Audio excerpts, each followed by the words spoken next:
Arguments against free markets, part of our series of lectures on market efficiency.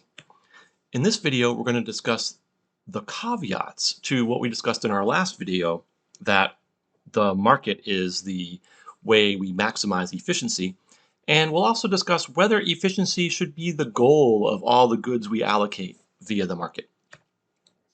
So again, to recap the previous video, we found in the previous video that markets of perfect competition are efficient, where we define efficiency as the maximization of the sum of consumer and producer surplus.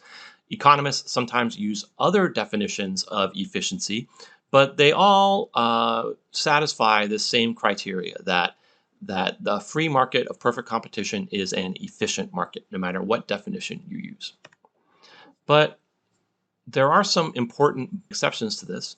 First of all, resources may not be allocated efficiently if there are large buyers or sellers who can set the price. So in other words, if we don't have a market of perfect competition, we may not have efficient allocation. Now that's part of our definition of the market of perfect competition. But there's another problem. If people outside of the market are affected by transactions inside the market, that also might mean that we're not getting societal efficiency. Let me be clear. The market is still efficient because the people in the market are still maximizing the sum of their consumer and producer surplus. However, as a society, if other people outside the market are affected negatively, it may not be an efficient allocation of resources society-wide. What we call this, when people outside the market are negatively or sometimes positively affected by the market, we call that externalities. And here's an example of an externality. You can think about car batteries for cars. You can think about electric cars and the huge batteries they use, or you can think about gasoline-powered cars and the batteries they use to start. And you can imagine that a company invents an expensive way for cheaper batteries to perform better and be more reliable and reduce engine wear.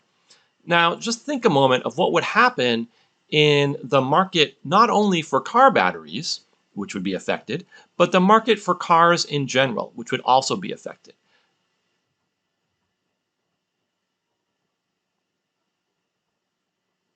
We could see that what would happen in both cases is that supply would go up and the total quantity sold in these markets would go up, and the markets would reach a higher equilibrium because of this technology. But it's likely that in this case, producer and consumer surplus, the sum of producer and consumer surplus, would be increased.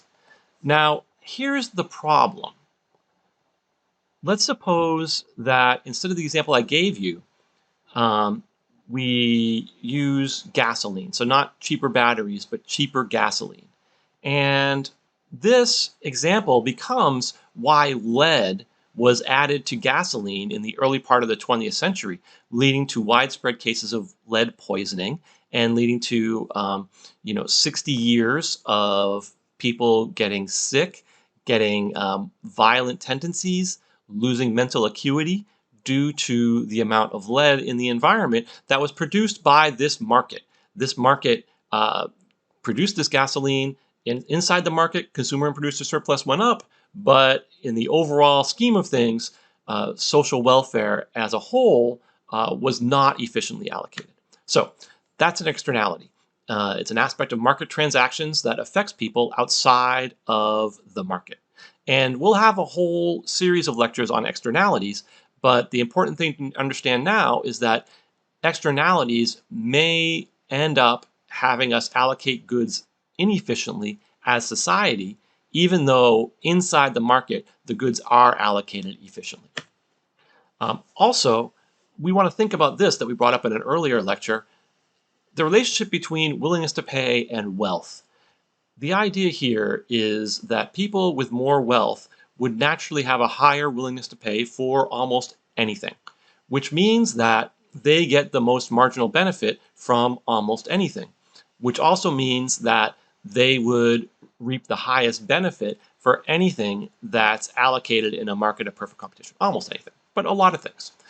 So what a market of perfect competition does is it allows wealthy people to be among the people that get the highest marginal benefit for items. And we as a society may or may not want that along the way to an efficient market. Similarly, we want to think about who owns companies. Publicly owned companies are owned by their stockholders, and their stockholders may be people of all sorts of means. But the ownership is concentrated among the very rich people. So when producer surplus is maximized, a lot of that producer surplus, a lot of those profits are redistributed to very rich people who own stock in these companies. Now, that's not universally true. There are a lot of pensions that own stock in companies. Now that Robinhood and other zero commission apps are becoming popular, there are the wider range of people that are owning stocks in terms of income than ever before in society. Still, those profits that producers make are rarely distributed to people in the poorer strata of society.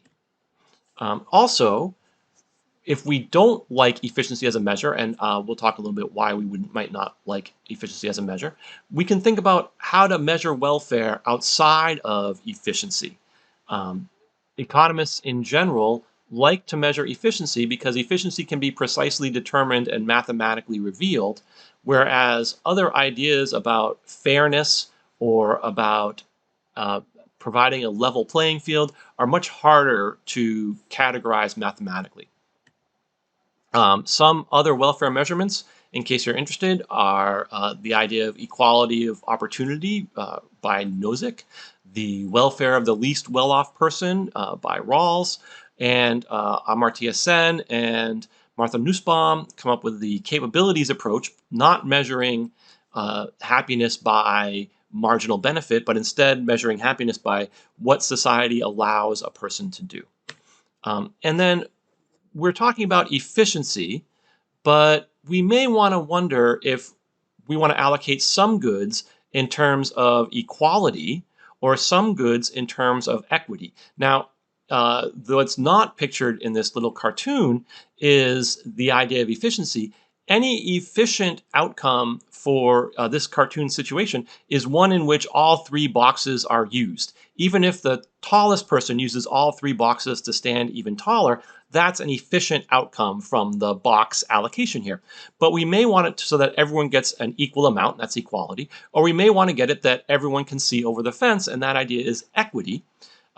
We may, as a society, want to allocate some goods this way or all goods this way rather than via the market system. And again, Amartya Sen has a great quote here that a society or an economy can be efficient and still be perfectly disgusting. And that's the analogy here of the tall person using all three of the boxes and the short people unable to see the game. Nevertheless, even though I bring you all these caveats and all these arguments against it, the fact that we can efficiently allocate resources through the market system is a remarkable achievement. It's remarkable that we don't need any sort of central command in order for people to satisfy their wants.